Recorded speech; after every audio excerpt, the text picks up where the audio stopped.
host of the Rhody podcast. We are super pumped to be releasing today's episode, Gameday RX, a new series we're putting on.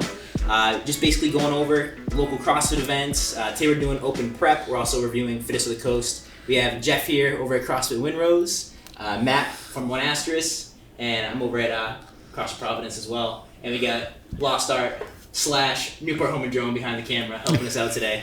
So what's going on, guys? Yeah, not much. Just stoked to have a discussion about some CrossFit. Yeah, I'm really excited. We get the nice lighting, we get the nice cameras. I think it's gonna come out nice. Yeah.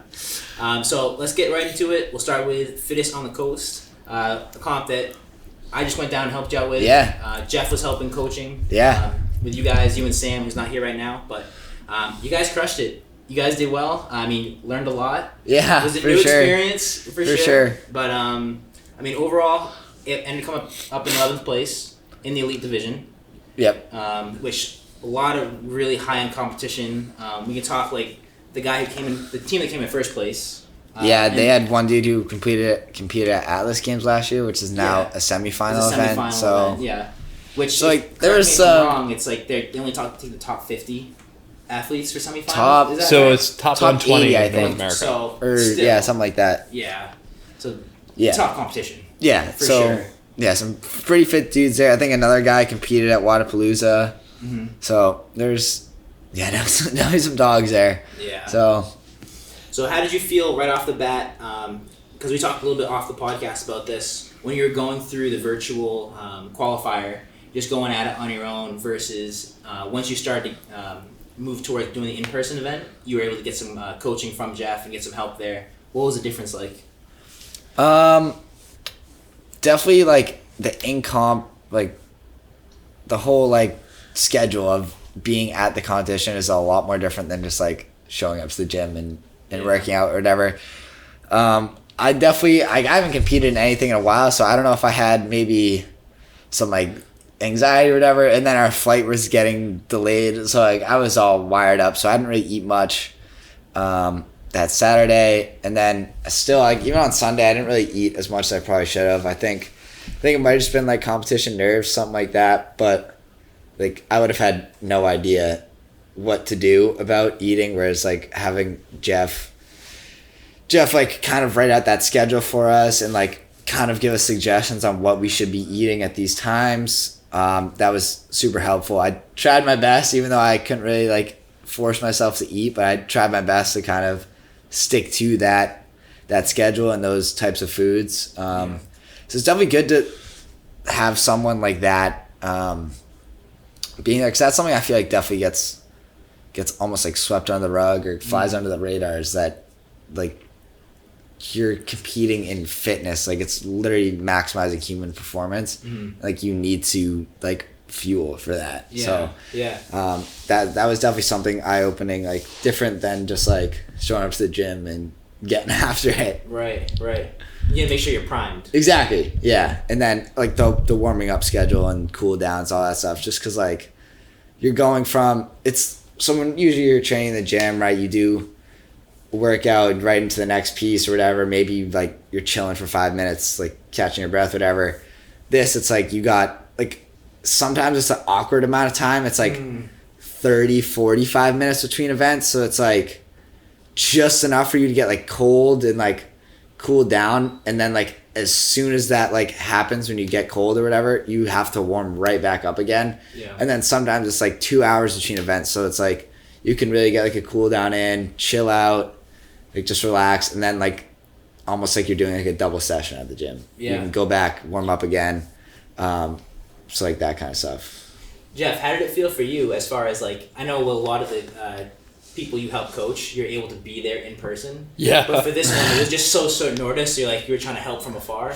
Yeah, I mean, it was definitely something where, in reality, I had maybe 2 weeks notice. Yeah. So there was definitely a little bit of a scramble, but the good news is from my previous experiences, I kind of already have my template, laid out there. Obviously, I'm always trying to, tweak it and fine tune it, find ways to improve it. But I think, on such short notice, we were able to kind of put together a game plan, be able to go through some of the events, get some practice like that was able to kind of, I would hope that would make a difference. Obviously I'll leave that up to Matt to kind of elaborate on, but that's pretty much what we look for. And I mean, the reality is, obviously there's a time and place for the fun comps. You go just throw down with a partner, have some fun. But, I think kind of the punch in the mouth lesson we learned through this process is, the days of just kind of going and showing up, they're long gone. Yeah, especially like with that competition, like, the dudes who won 100% deserved it. Like, yeah. Like they were there on a mission. Like, not saying that me and Sam weren't, but like, like they were definitely like dialed in. Like, definitely had that comp experience as well, of like kind of that time between events, kind of like an odd amount of time.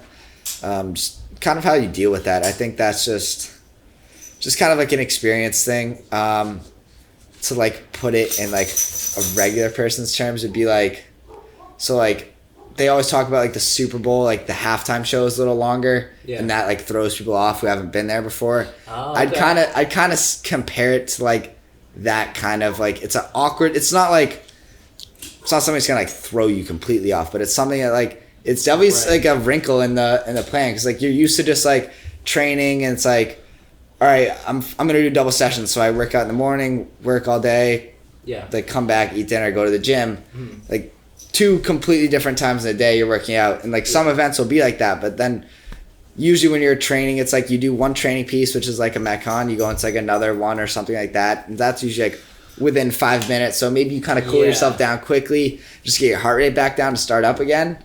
Whereas like this, it's like 30-45 minutes, and it's like you kind of get like tight. 2 hours for one of them, and you kind of get a little tight, but you're still kind of ramped up from that event, because you're like going balls to the wall, whatever, your heart's pounding through your chest, but like then you only have like, you gotta like really, as soon as you come off the floor, like find a bike, find something, cool down, and then it's like you don't even get to like chill or anything and like recollect or whatever. It's like back to warming up. So it's definitely like a little bit like it throws your timing off a little bit. But that was a big thing. I remember you had stressed to me and stressed to these guys, like make sure you're hitting the bike as a recovery. Can you explain that a little bit? Yeah, so I mean, this is definitely really common in terms of the aerobic capacity workshops you'll see. Chris Henshaw talks about it all the time.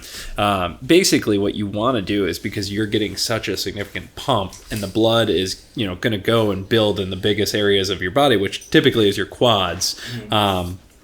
And that's where that lactic acid buildup comes in. And that's why, for the everyday gym goer, you hit that assault bike sprint and then you're kind of hobbling up the stairs for the next couple of days.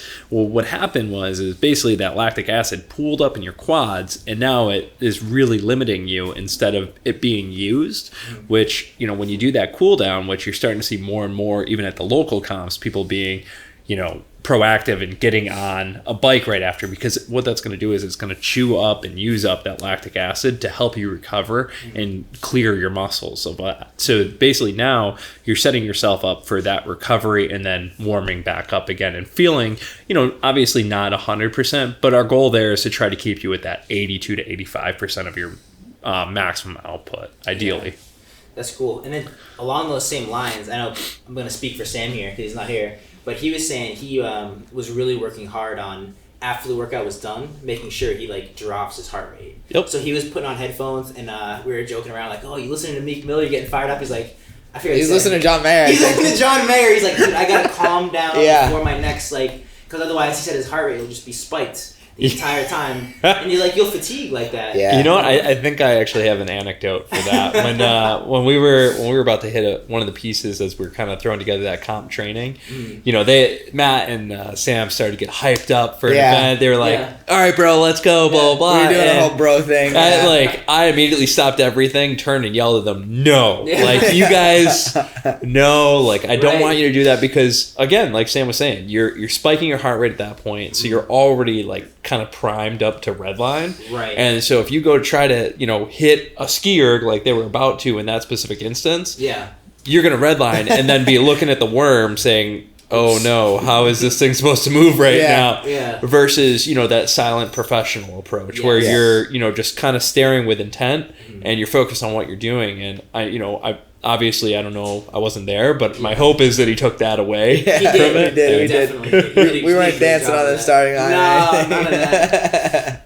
You couldn't even really hear the music anyways, to be honest. Yeah, it's I couldn't either. We were just zoned in. Yeah, just locked in almost. And honestly, I think maybe one thing that'll just come with comp experience too is kind of trying to get a bearing on where people are in the comp as well. Like where do you need to maybe make a move and say suck because I know we started going down on the toast bar or whatever on that workout, and I think maybe just being able to look around at some points and knowing when to make a move, when to dial it back, and it's tough because you're competing against everyone else, so it's easy to be oh, I'm hurting here, maybe I'll tone it down, something you would do just training by yourself, hurting here, tone it down so I can do these toast bar or whatever it may be. Whereas in that competition setting, knowing that oh, these guys just finished their burpees, they're heading to the toast bar, we're 5 burpees out from finishing the burpees, we need to kind of pick up the pace here, or knowing hey, we saw these guys warming up, they don't really know what, they don't look like they're good at toast bar or whatever, let's keep this pace here on the burpees, and then we don't have to kill ourselves. And then let's go ham once we hit the bar. Right. So just kind of knowing where people are on the floor, I think is something that, and I don't think that's gonna come overnight. That's something I think it's hard because like I was saying, I didn't hear music, I didn't hear anything. There's so much stimulus going on, so it's it's tough to. You're already just focusing on yourself. It's tough to kind of focus in on other places, and even during the lift, kind of just trying to be able to know where people are at, so we need to throw on a little more weight here, just stuff like that. Yeah, I think you bring up some great points with that. A couple of the aspects that I would look to on that is, first being that you look at, for example, is it Saxon Panchak or Spencer Panchak? Granite Games last year, he didn't win a single event, but he won overall. Yeah, right. And that's more so he knows he needs to finish 3rd or whatever to maintain the point gap or whatever it may be. Exactly, and that kind of dives into having kind of a group with you. And exactly. The team effort, as much as whether it's a CrossFit team event or an individual event, it's kind of what your supporting staff shows you, because when you have that coach with you and so on and so forth, they're the ones looking at the leaderboard. And the last thing you want to do is look at the leaderboard and stress yourself out. Is just rather just have someone be hey dude, you need to come in at least 7th here. And I mean, there's a lot to be learned from the heats too, because I remember their schedule seemed a little off from what we were talking about, and I'm not sure if the heats were kind of like that as well. But were you guys first or second heat in most of your events? We were the first heat. Yeah. Okay, so that's really a tough spot to be in too. Yeah, because you have nothing, no expectations. You didn't get to see anything, even when you're in a situation where you're in the athlete staging area and you're waiting to go out, you can still kind of get an idea based on what the first group did warming up. Yeah. So that's why you see such a huge difference with the athletes, even the highest levels. It's always the second heat or the third heat or whatever it is that the guy who has the best time in the workout is usually in the last heat. Exactly, and very rarely does the guy in the first heat it must have just been a wheelhouse or something for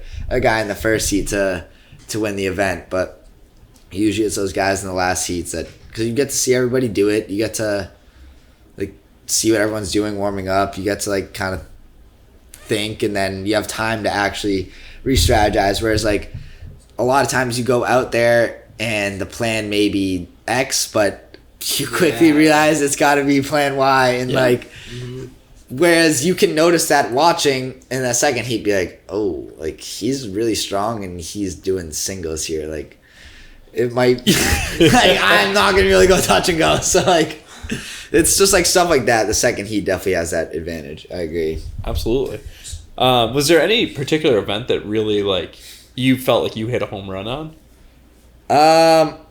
Probably the last workout, the lunges and the deadlifts and the rope climbs. I felt Because we didn't have a good second day. I think I definitely kind of let us down on the worm, I think. But like we looked at it and we didn't really have the worm set up good. It looked like I had like half the worm over me, but that's whatever. I mean, we only practiced the worm once and it was the 4-person worm, so it's a little different, but it's whatever. You did really well on that last workout. Yeah. Rope climb, lunges. And then I think I just kind of like didn't feel great after those first 2 events in terms of like, not so much that like that I left something in the tank, but like more so like I felt like I could have done better. Like, Sure. I think maybe strategize a little bit better, especially on that assault bike and snatch workout. I think I underestimated or overestimated the bike a little bit. Mm-hmm. I think I probably could have gone a lot harder on the bike. Sure. And because I was only going to do singles on the snatches anyways, so it's like, what am I fucking saving myself for? Like, Right. I'm just going to be picking up the barbell and dropping it. So like, but I think that's something that maybe needs to get worked into training a little bit, is more so like kind of training that like almost like a 90% pace. Like I don't think that's going to, it's obviously a full send on that bike for 30 cals, but I think it's not like a PR 30 seconds. It's like a 95% 30 seconds. So I think training at those thresholds more could be beneficial for an event like that. Just because like you kind of need to know what it kind of feels like first. Absolutely. I mean, there's so many different stimuli with each event. Yeah. How much it varies with the strategy too, that it's so important to get every possible sample set or data set, Yeah. Along that road, which is kind of like what we're working through right now, between open prep, comp prep. Yeah. It's kind of all mixed together because you did qualify for individuals for FOTC. So that's kind of the next big test we got ahead of us. Yeah, exactly. So, I don't know if you guys really want to dive into each of the workouts for Fittest Coast, or we can move on. Yeah, to, we can. open Yeah, prep. we can move Okay, on. Cool. Nothing. Or do you want really. to talk about prepping for individual at all? Yeah, I mean, obviously we're super excited given the time frame that we have. Yeah. Given after this weekend, it'll be about 8 weeks left. Yeah. But with quarterfinals, we kind of have a pre-programmed comp prep weekend for that, so that'll be really beneficial for us. The other thing, obviously, I wish we could have the programming for the comp already, but it is what it is. Yeah. So it's going to be looking. All we got back so at, far is a beach run. So. Yeah. Oh, is that the one they released so far? Yes. But I mean, like with anything else, you can always assume there's going to be a lift. Mm-hmm. You got the beach run, so we know that that's like the long cardio event. Yeah. And then there'll be a bunch of 12 to 15 minute workouts in there. Yeah. So we can kind of play with some things. Be able to look at previous FOTC events and by the planners that kind of put it together. We can kind of be able to have a summary of what Matt will be looking at, and then from there we're going to look at the game plan and kind of be able to piece those things together, in implementing them each week. But then also and that's the other thing we were going to talk about later, is figuring out what we can with the chaos of the open and everything else to kind of have like a mock comp weekend as well as during quarterfinals, so we can get 2 good weekends in of just really, really simulating that, the comp feel of just like what he was talking about, where you sometimes only have a 30-minute rest, but other times might have, a 2-hour rest. Sure. And really allowing him to feel the stimulus of exactly what it is, and like making sure that you're practicing getting the food in. Because I think you guys painted the perfect picture of, you do have all these little details, that you can kind of tweak and, move them around in different ways, that all of a sudden, just like the nanoseconds of bar facing burpees, if your form's off, all of a sudden that could be the game changer of why you lose an event. So, why would it be any different with making sure that you eat on time, making sure that, you get the sleep that you need, making sure that you're prepped and ready for the event. So it's all those little things that, I really like to focus on, because I think that moves the needle in comp prep. 100%. I like that. Yeah, I agree. I think, those little things, because I think everyone, maybe not so much at like FOTC. I think there's definitely a wider distribution in talent. But like when you get to like a semifinal event or the games or something, I think everyone is so marginally fit, like there's the discrepancy between people isn't crazy. No. So like doing those little things, like getting to bed at whatever so you can get optimal sleep, and like eating the right things, like all of that stuff is what's gonna like give you the edge. Whereas like, I guess like if you're Matt Frazier, like you're obviously just head and shoulders above everyone, but like from 2 to 29 or 2 to 30, that's all. Yeah, they're all the same. Like it can literally be different, like the differentiation and like how they place the event. So like instead of doing like the handstand push-up and deadlift event or whatever, they do some like lunging and chest bars, and like just because of the score distribution, like changing up the placement of the events can alter the placement at the game. So like everyone is so marginally fit that you need to do those little things, like the outside of the gym little things. Yeah. It's 1% better. Yeah. Every day. Exactly. Like, it's exponentially. You gotta just do the Yeah. You gotta just be better at those things, I guess. Absolutely. All right, so let's dive into it. We got the rankings up for gyms in Rhode Island. Yeah, so basically what's really cool is Rhode Island being a smaller state, we were actually able to kind of pull the entire data set together of all the affiliates in Rhode Island versus, any of the larger states like Massachusetts. It'd be You got a lot nearly of gyms to sift impossible. through, yeah. But basically, we got here is, going through the top 5 gyms based on their performance in the 2021 Open, and then we can kind of analyze from there who we think might actually move up in the top 5 spots. But diving into the 2021, to no surprise, Ocean State holds down the number 1 spot. They have a deep talent pool, really phenomenal membership. They've really done a great job building what they have. And it says it too, that they, of all the affiliates in the world, they were number 5. Yeah. So that's pretty impressive. Or I don't know if that was overall or That might be US. yeah, that might be the US ranking.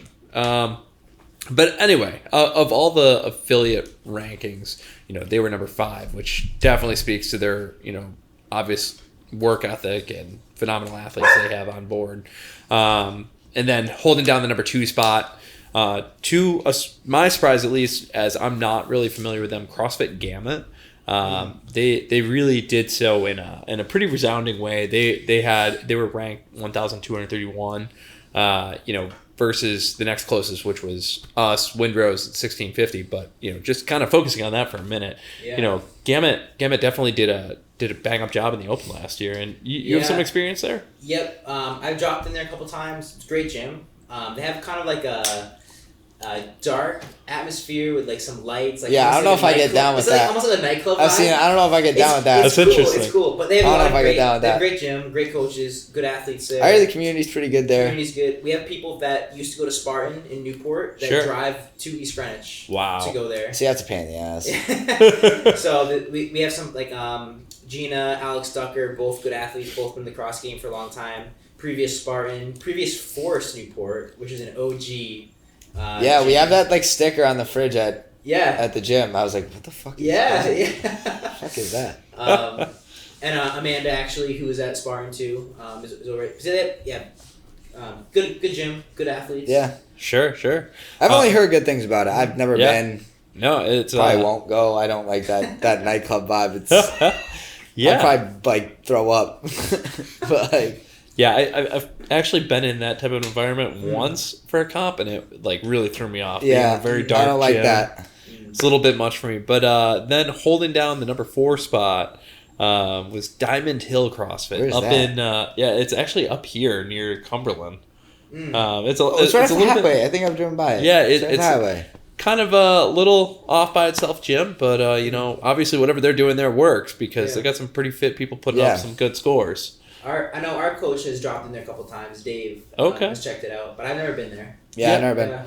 Can't really speak to it. And then the number 5 spot was Old Colony CrossFit. That's kind of like an OG gym as far as I know. Not super familiar, but I know that it's been around for a while. It's right around Pawtucket. Okay. They definitely have a really tight following. Who was number within their 3? membership. That was us over at Windrose. Oh, nice. All right. Yeah, You did that on purpose. You did that on Did you purpose. mention it, or I did, Okay. but you know what? I'll take that. You did that on Alright. purpose. I'll take the. You did that on purpose. All right, my bad. I'll I knew take- what he was doing.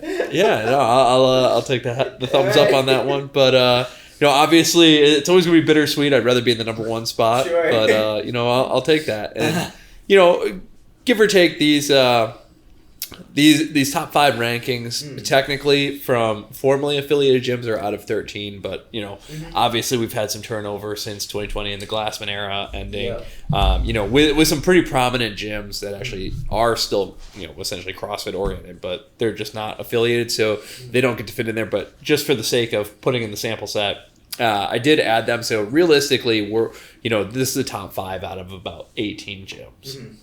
And so it's kind of cool to be able to see that. And it's cool, looking at the local level competition and seeing all these gyms and how they kind of stack up. And, it's always cool kind of seeing that Rhode Island's a pretty fit little state. Yeah. So we had, to run them back again, Ocean State 1. Yep. Gameday 2. Yep. Windrose 3. Yep. Old Colony?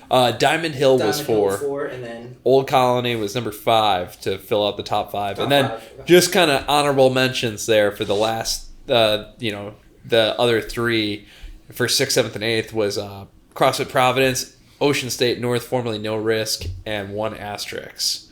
Filled out the 6th, 7th, and 8th slots. So, Matt, your squad's got a little bit of work to do to break into the top 5. I know. Or against both Matts. Yeah, right?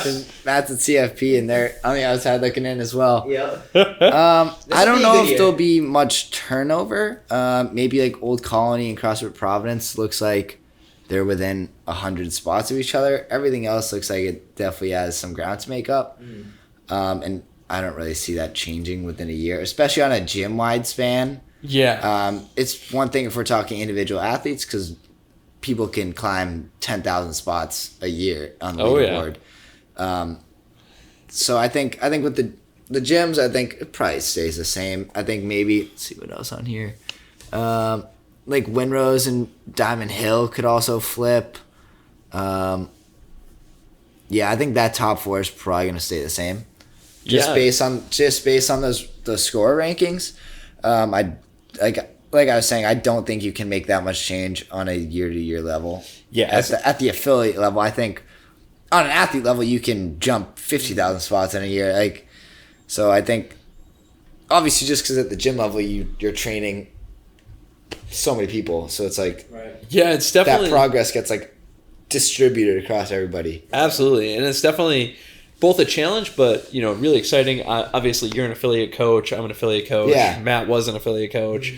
We all kind of are in it together. That it's something we kind of take with a grain of salt sometimes, but it's really cool because now when you look at it from 10 athletes deep ranking, people getting their first pull-ups or first chest bar pull-ups jumps you 10,000 rankings or whatever, and that's going to make a difference. That can help on the gym-wide leaderboard. Yeah, so I mean, I think with that number 5 spot, we could see, definitely some potential change there. We got Providence, Ocean State North, and One Asterisk definitely all within striking distance of Old Colony, and we might even surprise ourselves, seeing Diamond Hill kind of jump in.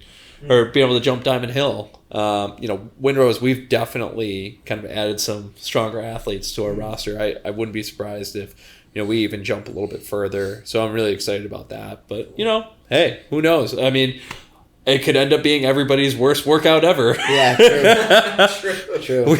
We still don't even know what the workouts are going to look like. Exactly. So. Right. But, yeah, I mean, that, just kind of touch base on the affiliates and kind of all the work they've put in. It's always cool to kind of highlight that, as a kind of a local team effort there. Should we dive into individual next? Yeah, that sounds good. We can start with the guys. Cool. Yeah, so Matt, this is going to be kind of more your area. I guess so. And something to definitely get excited about. Looking at our leaderboards, obviously with this we could go super in depth, but I think top 10 guys, top 10 girls is kind of the way to go here. Yeah. So. Looking at it, I think, without any surprise, Jake Marconi, number 1. Yeah, I don't think that shocked anybody. I don't think that's about to change either. Is he going to be still listed as a Rhode Island athlete? That actually will be interesting to see. And then what's Ray's deal? Yeah, is he a no-go? Yeah, Ray does have a 4-year ban. Okay, Yeah. so that's 2 people off So the that leaderboard. could be 2 people off. The Yeah, top 10. so- All right, so I move up 2 spots regardless. Hey. All right, so Tristan probably be first this year. Yeah. Yeah. I don't know who Jordan Zerva is, but you said he was training at Yeah. Milford now. So Jordan, yeah, that's actually interesting All right, because so I bumped 3 spots. he Let's go. he may not be registered under Rhode Island. Okay. So Jordan may be a Connecticut athlete, so he would be on this list in theory. So that brings us to Tyler White. I have no idea who Tyler White is. Tyler's a really good athlete. I met him at Ocean State a couple times. Okay. Super nice guy. He's also law enforcement, so that's kind of a cool thing. Yeah. You know, definitely got that side of the open as well. And then holding down the 6th spot is our friendly programmer, Mike Atkin. Dude's just an animal. I mean, he's the garage gym kind of guy, just works in the silence, and it's kind of cool to see somebody, coincidentally outside of Ocean State in the top 10. As they seem to hold that's it my down. goal this year is to beat Mike in the open. I don't know if I've yet to propose the $100 bet to Mike head up. Oh man. I don't know how that's gonna go over. I think it's gonna be really fun to watch. I think this is gonna be a great challenge for both you guys. It'll be cool. I think I'm definitely way fitter than I was last year. I think last year I moved for work, just did not get the training volume that I wanted to be with in terms of competing. Sure. So I definitely didn't feel as fit. I think my open score reflected that. I think I did fairly well in quarterfinals, I think. But I think that had to do with just because I think more so just having that training background of doing metcons at 185 with snatches and those higher burpee box jumps. And I think that kind of stuff kind of gives you that advantage, knowing how to do that, whereas you'll probably never ever see that in a class WOD. Oh yeah. So the people who do make it to quarterfinals, it's not that hard to make quarterfinals, top 10%. Sure. So I think those people who do make it, and I think quarterfinals is a great addition to the open because it allows those people who are very fit in terms of class WODs, they'll obviously make that top 10%, and I think that kind of gives them something to train for, which is great. And I think you kind of saw a discrepancy, I think, in the quarterfinals leaderboard is once you got to that piece, I have to power snatch 185 quickly, and then I have to do burpee box numbers at 30 inches. I think not that it's too hard for them to do. I think it's just more so of oh shit, oh wow, Yeah, I mean it goes back to the original adage of CrossFit, constantly varied functional fitness. I mean you gotta be able to tackle the unknown and unknowable. And obviously in quarterfinals last year, that burpee box jump overs at 30 inches and 185 pound snatches for guys and 135 for women was definitely that moment of, oh man, this is not comfortable. And then obviously the other sneaky quarterfinal event was the rope climbs and GHD. There was nothing sneaky about that.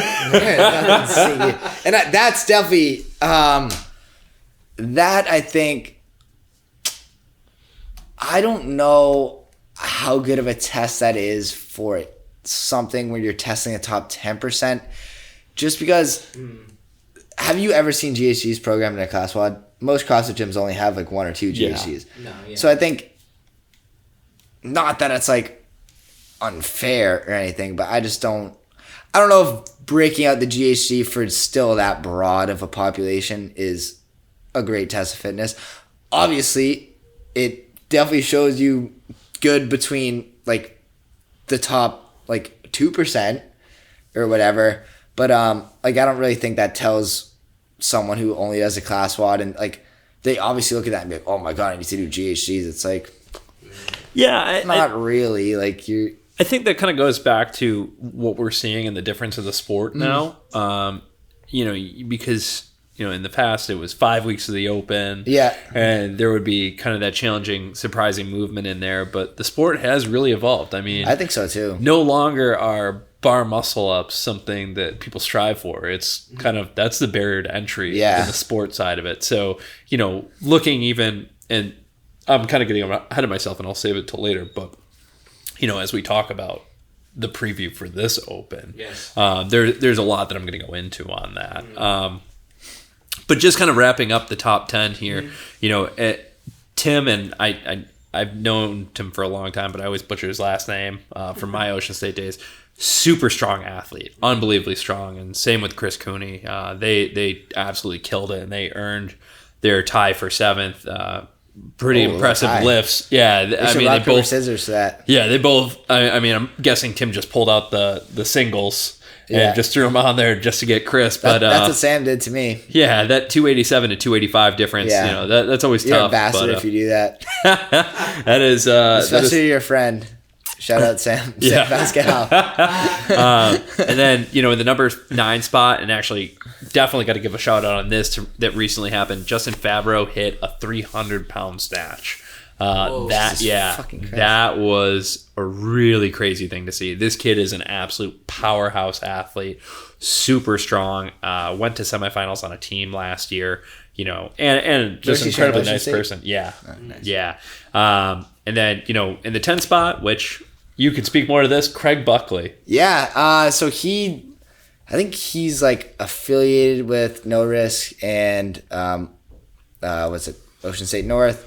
But he's the strength coach at Bryant University. So I met him through doing the open at No Risk. Me and him did all the workouts together in 2020. He's a pretty fucking fit dude. He might even be a master's athlete, to be honest. 40 years old. Yeah. He's really fit. I think I literally watched him in person do 20.1 sub 10 minutes. Wow. And he literally just got up and drove away. Where, to put it in perspective, I finished like in 14 minutes and had to get like carted off the floor.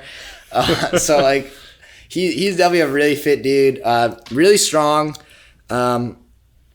I haven't seen him work out since then, but I do remember him being definitely a little limited gymnastics wise. But I think that's just because he had only been training CrossFit for maybe like 6 months or so before doing that. Like, wow. So like he's still pretty new, but I think he obviously knows what he's doing, like strength and conditioning wise. He's the coach at a Division I university, so he definitely knows what he's doing in terms of lifting and stuff.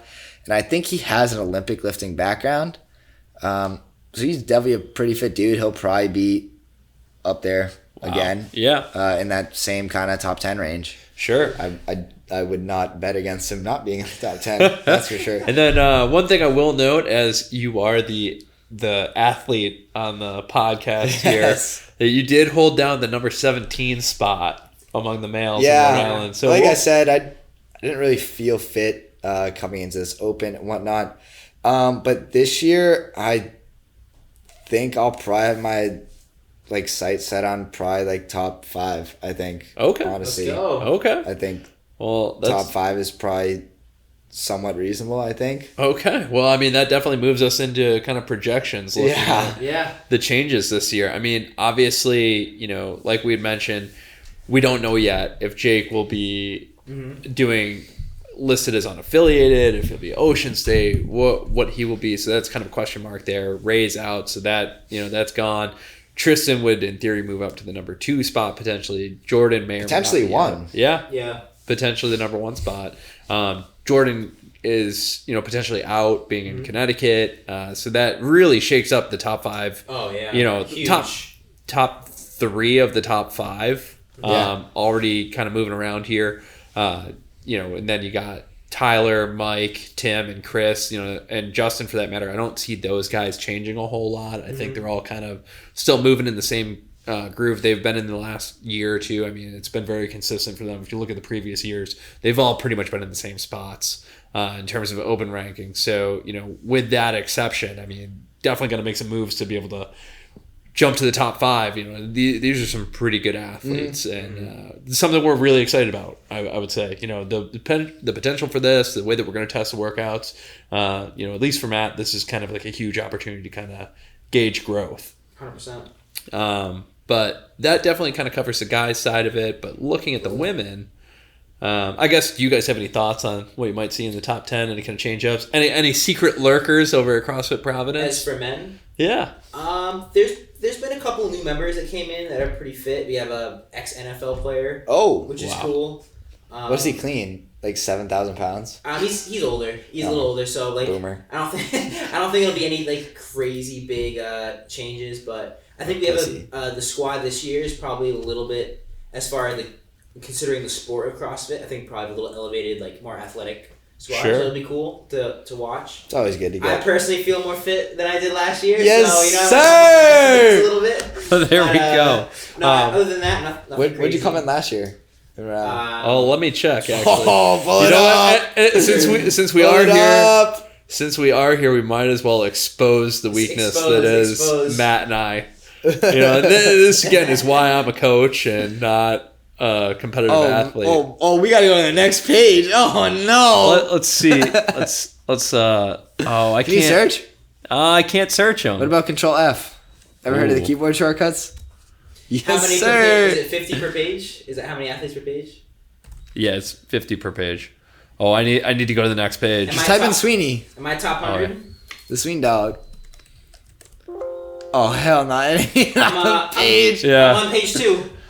Okay. I'm on page 2. I'm probably 97 if I were to do the math correctly. Let me see. How are you doing that math? Oh, you are 96 actually. 96. How Okay. do you do that math? Because there's a 50 per page on page 2. Yeah. I'm almost at the end. No, This would be 100. there says. This would be 100. That's like worldwide. Oh. Okay, so he has a different because he has like the. All right, I got it. All right. I'm picking up what you're putting down. So Mr. Sweeney, Damn. I'm gonna make big changes. picking up the 96 spot. Yeah. Top 100. What can I say? All right, so you know what? While we're here, we might as well jump into it. It looks like your best performance was actually 21.1. Is there any particular reason for that? Anything that jumped out to you? Double about the under shoulder? God. Yeah. I mean, wall walks in kind of a. He's a big scaler, so it's unconventional. Scale and bail, baby. Unconventional movement, but I'm an unconventional athlete. Yeah, so like, I'm ready for that. All right. I like That's all I can say about that. I like it. All right. I will make one more point. I did worse on my repeat, so I wasn't too happy about that. Oh man, you repeated the handstand? No, sorry, the repeat workout, which was dumbbell burpees. 21. Oh, you did worse? I didn't do as good. Oh, 215 reps, no time. I did. No time. I didn't do well on that. Was that like a 20-minute cap? I got capped on it. Poor guy. And the last time I did it, I didn't. So I was like, damn. What happened? Last year my fitness wasn't. I was just coming off a back injury. Like I wasn't feeling. That's a tough back workout. Yeah. So my back was hurting for like a week. I remember talking to Jeff about it. We were both doing like not hinging, just straight squats for those, those snatches. So yeah, I mean, not me.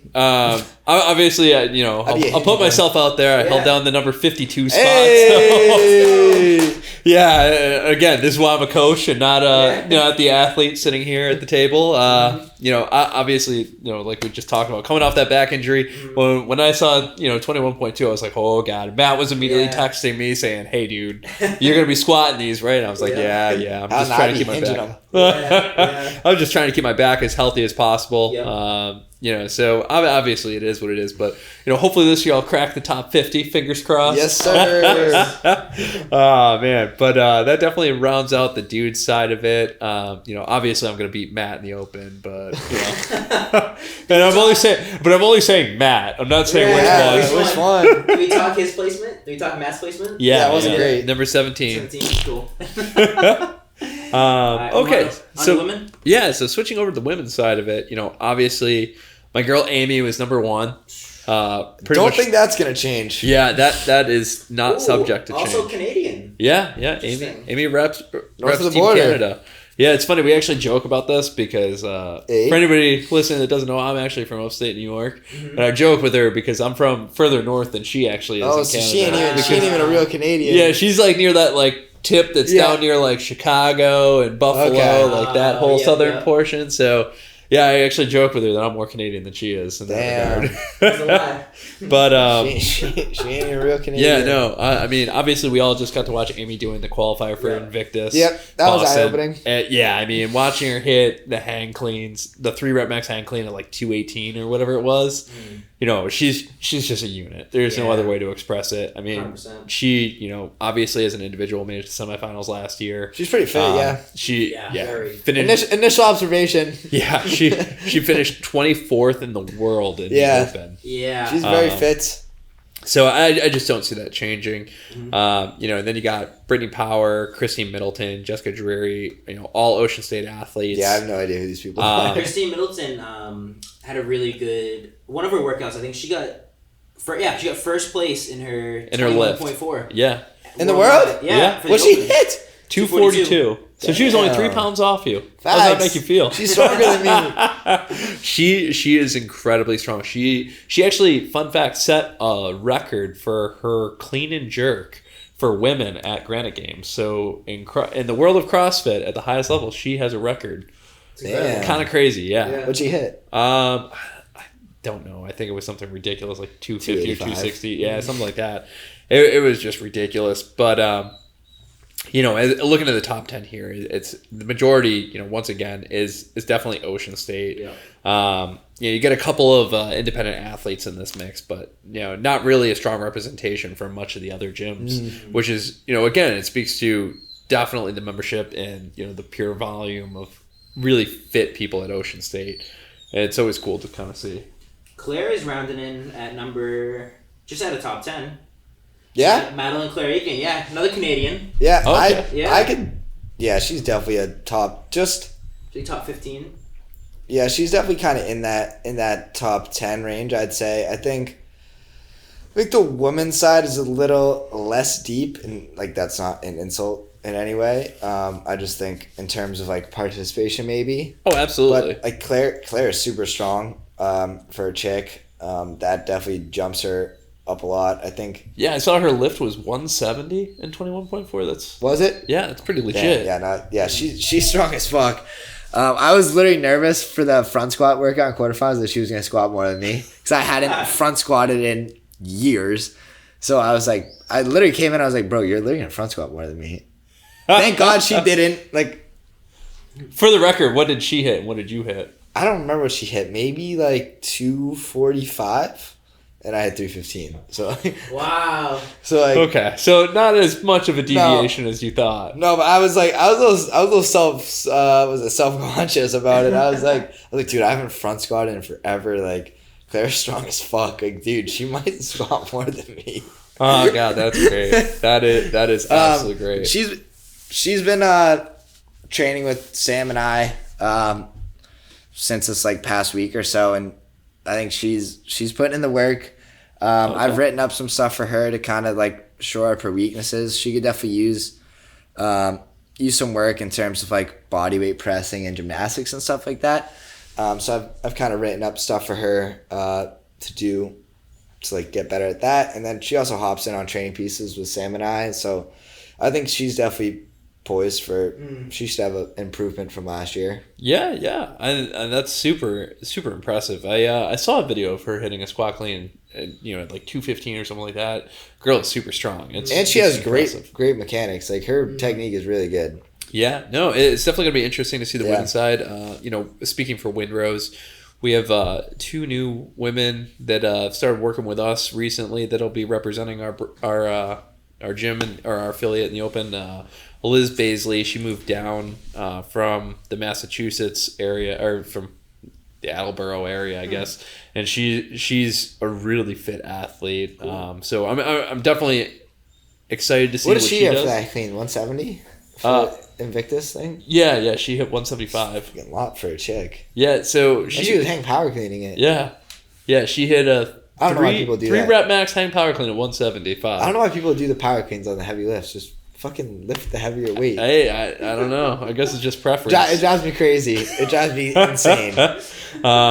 You know, and then the other, you know, person we have in our stable, Jess. Yeah, she's been training with us a lot more. She's from Boston, but she's gonna be under the Windrose band. I haven't really seen her So I worked out side by side with her on that first Invictus qualifier, so I obviously didn't have a chance to see. She had a good weight. Like, she's tiny, and she hit, what, like 155? Yeah, she hit 155 so, like, for 3. She probably weighs 100 pounds. Yeah. She actually has a similar problem to you. Yeah. Struggling to gain weight. A little on the weight challenge side. Oh, yeah.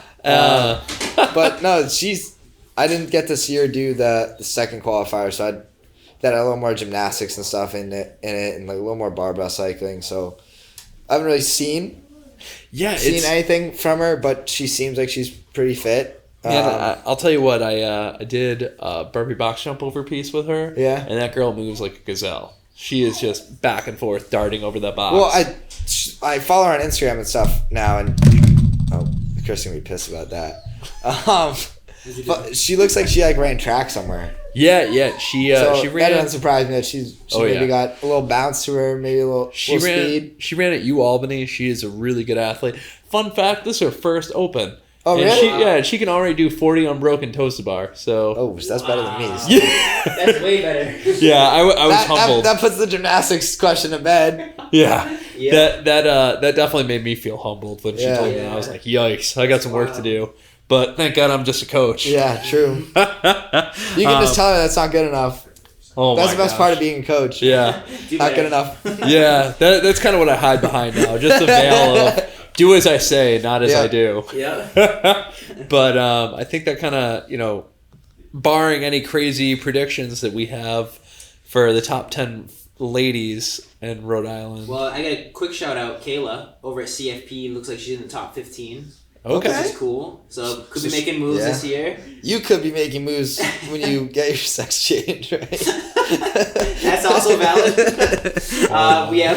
We have to cut that. Jess Textera, CrossFit Windrose, top 15. Did we talk about her already? So she actually moved to New Hampshire. So that's that unfortunately is a vacant slot for us now. Okay. Everyone moves up one. Everybody moves up one. So I mean, it's definitely candidly from the ladies' side, there definitely has been a little bit of turnover for us. But obviously from the affiliate standpoint, we're looking pretty solid. I'm really excited about the way that everything's shaping up for us. Looking at the Open, just at the bare minimum, I want to maintain that number 3 spot. But I'd love to move into number 2. I don't know that we're gonna surpass the behemoth that is Ocean State just yet.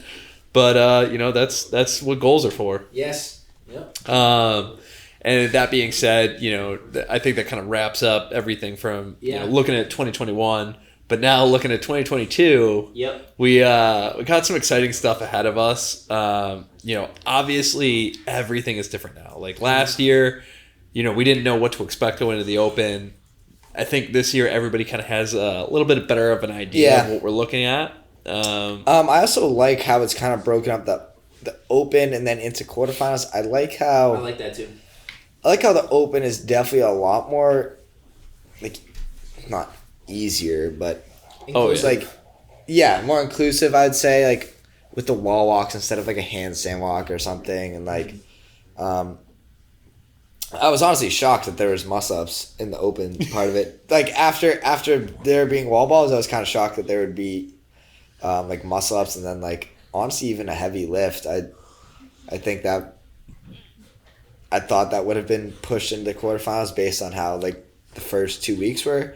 But I like that kind of style. It's more like it always has been like you kind of have to earn that lift. You got to like earn your muscle ups or handstand walks or whatever. It's always been at the end of a workout, which I like the idea of, right? Like it stops from the data set from being skewed to like people who like are gymnastics gods and like can like just rip out muscle ups, but they can't even snatch 135. So it's like it takes away that kind of like bias. I think it's a great test. I think this is kind of just the same way without having like you earn it a different way. Like you got to be good at the boring, stupid shit first. Oh, totally. Well put. Be good at double unders and bar facing burpees. And, absolutely. I mean, that definitely. Then you can show us how much you can snatch. Yeah, I mean, like we're definitely seeing the change. That now, like as you're a competitive athlete, you're looking more at like, okay, what's my ranking in quarterfinals, not my ranking in the Open. Yeah.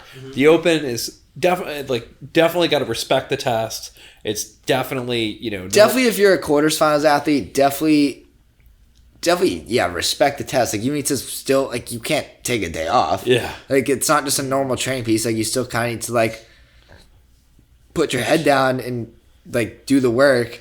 But, like, I don't think it's worth redoing.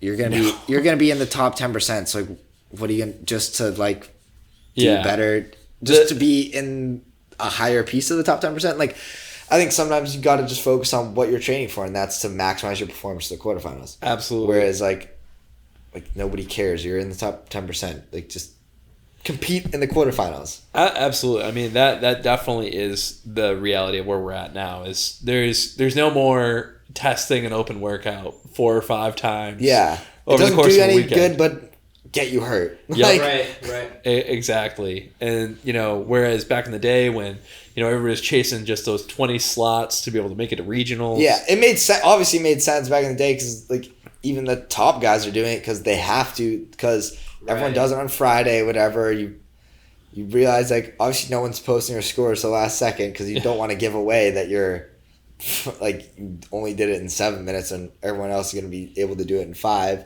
Yeah. So, like, you wait, kind of hear around, like, oh, I heard so-and-so did it in 6 minutes. Like, it's like, fuck, I got to do it again. Like, so, like. Which, actually, there's going to be a cool new element that as soon as somebody posts their score, even before it's validated, it's going to be visible to everybody. So that's going to be really interesting to see. It's also going to throw some people for a loop because, just kind of like we always hear on the major, we'll call them the major podcasts, there's always somebody that screws up putting in a log in their score that actually did a scale, but they say they did an RX and got like 1 billion reps. And everybody's like, wait a second, hold on. Yeah. Oops. But it definitely gives athletes some anxiety. Yes. And I mean, that's kind of the cool part, though, of taking away that retesting workouts 5 or 6 times, because the way that they have it set up, the quarterfinals just being a weekend, you're limited in how much you can even retest any of the workouts. And I don't know if retesting allows for actually finding the fittest. I think, because obviously you're going to do better the second time you do it. Yeah.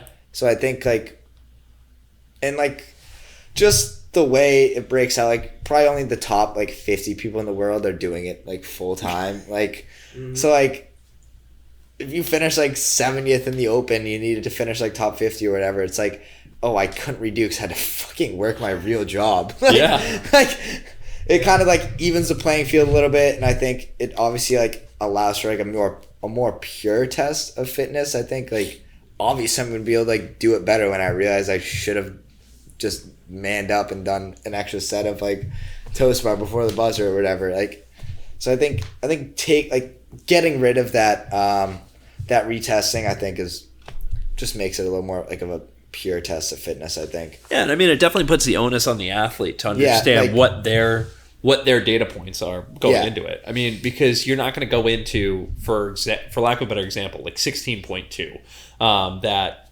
toes to bar, double unders, and clean ladder workout. You're not going to go into that saying, okay, I'm just going to do all the toes to bar unbroken in the first round, because you're going to be absolutely rocked. Yeah. And it's, again, whereas in the past, you could have that onus be put on you, or, put the onus on the test, because you could retest it so many times and just test different strategies. Find an optimal strategy almost. Right. Yeah, but now... And then you can also hear through the grapevine, like, oh, so-and-so did it in 15 minutes and they broke it this way. So you're like, oh, I didn't even think of that. So now you try it this way, but maybe you're a little bit fitter than them, so you end up beating them. It's like, at the end of the day, they are better than you because they were smarter than you and figured that out first. Like, they should be rewarded for that, not penalized for that in, like, a way. Absolutely. And I mean, on top of that too, like, the cool thing about the new quarterfinals, we'll call it new as of last year, is it's kind of like being able to do an in-house comp by yourself. Yeah. So it's definitely interesting. It forces you to prepare your schedule ahead of time. That's going to be the more challenging movements. Because you can look at the equipment list alone and already, derive from it that, okay, the open workouts are going to be simplistic in nature. Because and that's not taking away from... Oh, absolutely. You can make it hurt. We're not going to disrespect it, but we know the reality is, okay, boxes and a barbell, probably seeing some form of burpees again. Yeah. Single dumbbell, maybe overhead squats with the dumbbell. That's probably the worst thing you're going to see there. Otherwise, it's just going to be a billion snatches or hang clean and jerks with the dumbbell. You know, the barbell, heavy weight is standard, or no rings, no wall ball, no rower. So those were 3 huge components of previous open workouts. I think they do have. Oh, just in the adaptive divisions they have. Yep. Okay. So I wonder if that can tell you something though, that they'll have rings for the adaptive. Yeah. So like what? So Ring what row. would be, I guess? Ring yeah. row. So does that mean? Oh, do they have pull-up For bar on there? pull-ups. Oh, so there'll probably be pull-ups. pull-ups in the open. Yeah. Yep. They pull up bar. Yeah. Okay. What if they just do the same 2 tests? I mean, at this point, There's like, well, we fired Castro and he took out tests with them, so like, So we don't feel like making new ones. yeah, so. like just do these again. yeah, I mean, with the changes, it's definitely going to be interesting to see how they roll this out. I don't think we'll see too much deviation from the traditional style of, No, you I know, don't obviously think so. the huge event and everything else. But I think it's going to be interesting to see. I think, you know, it's going to be those workouts that we look at on the, you know, on the whiteboard and we're like, not so too bad. Yeah. And then you get, you know, 3 rounds in and you're saying, Like, oh this my God. sucks. Yeah. 100%. I guess, Doc, do you have any thoughts on the open workouts? Dude, for some reason, this year, I'm very excited about the Open. Compared to, and this is probably like my 5th time doing it, I just feel like ready for this year. I feel good. Okay. Anything in particular feeling really good? I mean, just like, I really wish rowing and wall balls was in there, but hey, beggars can't be choosers. Are you a good rower and wall baller? I would consider myself like a rowing specialist. Like, Really? if a rower's gonna work out, I feel like I'm gonna crush it. I don't Oh, see you as a man. rower specialist. And wall ball, I just like it's just like a grunt movement. Like, Yeah, just, true. just get it over. with. Doesn't require a huge skill set. Yeah, All you got to do is right. just move. But no, other than that, I mean, I guess it's simplistic. It's just I think my engine is pretty good comparative to my gymnastics and strength. So I think there's gonna be a lot of engine style stuff in there. Yeah, Just for along sure. like what you said. So Oh, man. I think I'm gonna do pretty good with it. Where do you think you're going to jump to? Get in the top 50? That, Can I get a that- top 50? I'll go top 75. Okay. I'll go top Damn, 75. you're too conservative, bro. I am in all things. In all things. Especially in my lifts. Oh, my God. Especially in something only, else. only try to PR like once a year. Hey, you know what, though? Some people have the greatest growth as a result of that. Yeah. You'd be nervous. I try not to miss lifts ever. So. Yeah. Does, I only miss lifts. oh, Yeah. gosh. Does anybody have any workouts they're going to call it on? They're going to call their shot saying, this is it? Yeah. I don't Go know. ahead. No, Yeah, you go oh, first. I'm saying I don't know the number, but I'm saying they do a repeat of the dumbbell lunge to what was it, box step up with a dumbbell. Was that 2 years ago? With the handstand Oh. push-ups? I actually know exactly what you're talking about. And Yeah. I literally just had my open prep group test that. I bet you it's gonna be that one. If I actually did really Wow. good on that wasn't my first ever open. I actually did like really good on that. I was like I like that 90 like I really like 95th that one, percentile too. or something. Yeah, that- it was because I didn't know how to do kipping handstand push-ups. So when it came out, it was strict handstand push-ups. So like I could only do strict handstand push-ups. So I was like able to just rifle through them. Oh, my gosh. And I only got like it was like 50. I think I got like 40 of them or whatever. But like that, it was just like because everyone only had ever done like kipping handstand push-ups. I like didn't know how to do them. So like everyone was like struggling to get like 2 reps, and I was like, boop, boop, boop. Oh, man. That is a good problem to have. Yeah. In that case. It was like I was like blessed with actually not knowing how to do a movement. That's amazing. Man, I guess. Well, actually, what do you think for a workout? I definitely think that double under and wall walk combo will show up. Oh no. Just the one from because- last year? Just because I think that is a hell of a combo one to begin with. Isn't it true though that they've never repeated a new movement the year after? I heard somebody talking about that. Wow, that's It's an actually interesting stat. that is Yeah. an interesting stat I know nothing about. Yeah. I don't know. They do have the wall space or whatever on there, so Right. that either means that's something inverted. Oh yeah. And it did make a huge like scene last year. But they put it's like, handstand it's push. the They put handstand push-ups into quarterfinals, so I don't think we'll see handstand push-ups in the open. Okay. My rationale of thinking behind this is that like, okay, so like handstand push-ups, that's like a quarterfinal movement. Like you need to earn being able to show us you can do handstand push-ups. I like Like, that. I like that. Whereas like the wall walk, it's honestly grunt work. Like It's easy to scale. It's a Yes. I mean, It's like super easy to derived as a scaled, like It is. not a scaled movement, but like it derived as almost like you can't Alternative. handstand walk, go Yeah. do 3 wall walks or whatever. Yeah. So like, and I mean, I slept on wall walks. Don't. Everyone did. No. Yeah, you are not alone in that one. And so I got absolutely ruined by that workout. I think I also came out way too hot. I was flying through the wall walks, and I couldn't feel my shoulders. I distinctly remember disrespecting wall walks when that was announced. I was like, why are we doing this? And then I did the workout, and I learned to respect wall walks. The training think tank guys were not happy with it. At least like one of them wasn't. In terms of like, he was like, so like this is a lead up to the test of like the fittest, and he's like it just looks goofy. Like that was the rationale behind it. Was like it looks goofy. Like you want to grow the sport. Like people are walking up a wall like that. Like, it just looks stupid. Like how are you gonna like? It's definitely not sexy. Yeah, that's for sure. That was his like point. Like not that it's like a bad movement. He's like it was a hell of a test, but like Right. he was like it's I not don't very. know if I'd program it. Yeah. On a national stage. Yeah, exactly. Because I'm. But they looking did. They programmed it in the games. Yeah. So, Right. Yeah. And so, I mean, possibly the worst workout ever. Now that would be That an would- interesting one to bring to the open. The wall walks wall and walk with thruster. thruster. Oh, I could see God. that. That would be I could see be that. gnarly. Shoulder killer. Well, I did do a lot of wall walks post open. I was still following Training Think Tank at the time, and they're big on like testing, retesting, Sure. and like gathering data points that way. Absolutely. So like we did a legitimate like 8 weeks of wall walks. Like not even like in Metcons, like it was just like wall walk progressions. Oh, Like that does 15 not wall sound walks fun. for time. Oh, I kind of feel like I should be practicing wall walks. Like- I haven't done them since last Yeah. oh, that is definitely something we have been sneaking in here and Yeah. there. Like we love putting those in like our strength pieces, especially the shoulder to I overhead. think it's a good way to. I think I look at wall walks as similar to like GHD sit-ups and how you'd like fit them into your programming. Like you said, like maybe with the shoulder to overhead like day, you kind of add that in as like a pre-fatigue or something. That way you're kind of getting that volume in without like, because like you only You're have safe. you only have like what 2 hours or so to train. So like you can't like waste your time. Not like waste your time doing wall walks in a Metcon, but like your time could probably be used better on like doing more traditional movements in a Metcon. So it's a good way to fit wall walks in like that kind of sense, in more of like a strength piece where it's like more of like used as like a tool to creating fatigue and stuff like that. Absolutely. I mean, it's amazing what you Yeah. can use and implement to both mitigate risk Yeah. and increase volume. Yeah. Yeah. And wall walks definitely fit in that category. That 100%, like yeah. ring rows, wall Yes. walks, all those movements that we tend to disrespect. Yeah. and It's think super of boring, as but scaled. that stuff just adds to your like ring rows, just adds to your pulling capacity. Yeah. Absolutely. Yeah, nothing like trying to do ring rows when your lats are gone. Yeah, like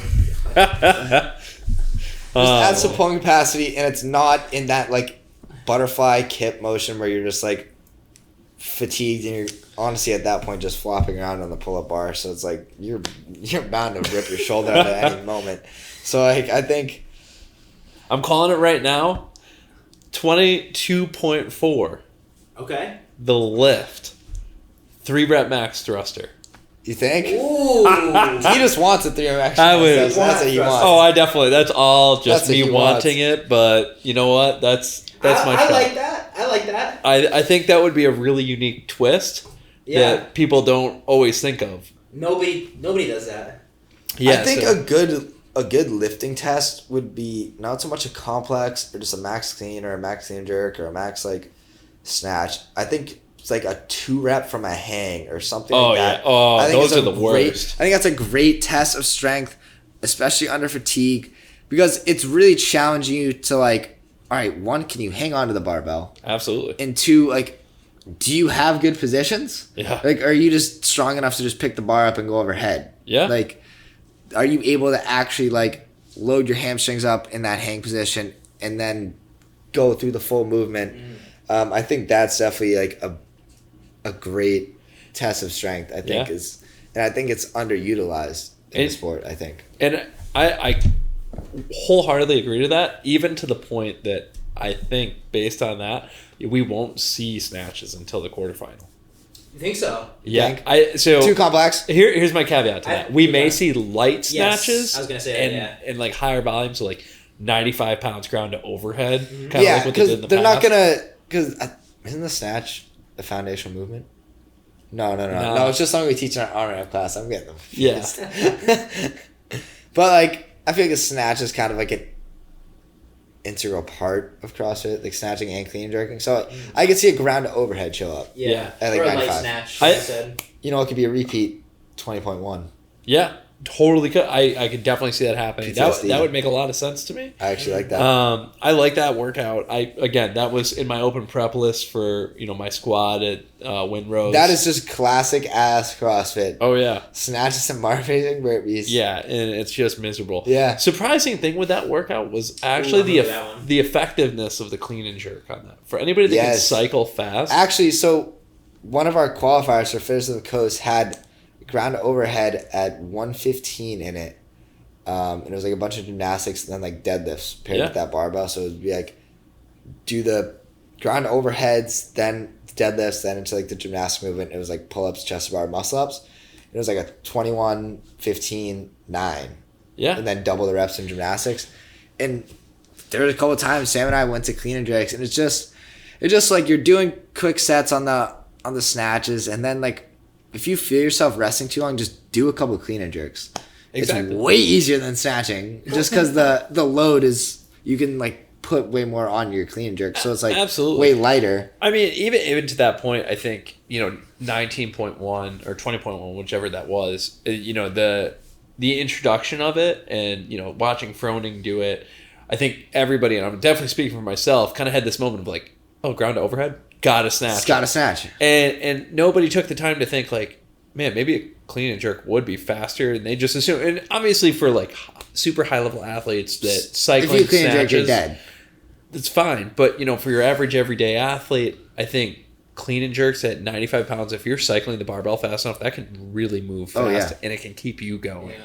So it's gonna be a lot lighter than a snatch, and I think that clean and jerk, cycling the clean and jerk, I think can put people in a better position for their back and everything. Think about it too. Can you snatch more weight usually, or clean and jerk more weight? Yeah, exactly. So over time, what's way going to be lighter. more efficient? Exactly. As far as your personal strength. Yeah. And that's kind of what people, I think that's probably one of the biggest lessons I've experienced is definitely pushing my athletes to not think of what's the cool way to do it versus what's the most efficient way to do it. What's the optimal way to do it, yeah. And what's going to set you up for success. And exactly. I think that's really what the ultimate focus should be. I think that kind of wraps up. That wraps it up. We're 90 minutes in. A little clip out, but no, that was it. And we hit open preview, open recap from last year, Fittest of the Coast recap, which you crushed. Did all right. So yeah, we'll wrap it up with that. I mean, any last minute shout outs, any last minute things you want to leave them with? Shout out Windrose. Well, shout out going back to the last time I was on the show, which it's been quite a while, just kind of catching up. He's on the show? Yeah, one of the early episodes. Before me? I'm not sure. I'm not sure. They're close together. Yeah. Obviously, I made that mention of, hey, I want to work with competitive athletes. Started working with Matt. And it's growing. The competitive atmosphere, it's definitely growing. It's evolving, and I'm excited about everything I've learned and everything I'm able to pass on to everybody else. It's a really cool, humbling experience. It's a wild ride, and now I'm starting to be able to work with athletes of all different skill levels. It's not just Amy and then Sean. Yeah, right. Now Amy, me. Yeah. It's always gonna be me. Yeah. It's always gonna be Amy and then everybody else. Yes. But it is nice being able to get like a more diverse group. We're kind of today was like the first round of it or iteration of it, but like pick up Saturdays. Yeah. And Matt gave a lot of great input on that of having a scoreboard and starting to make it more individualized. Today was just kind of getting things started, but again, it's that feeling of the future's really bright, and we got some cool things ahead of us. And obviously getting Matt prepped for FOTC is the individual side. Yeah. Is kind of where my head's at right now, more so than the open and a lot of other things. And I'm really excited to see where it goes. I think the goal I would say for FOTC is try to land a top 5 finish.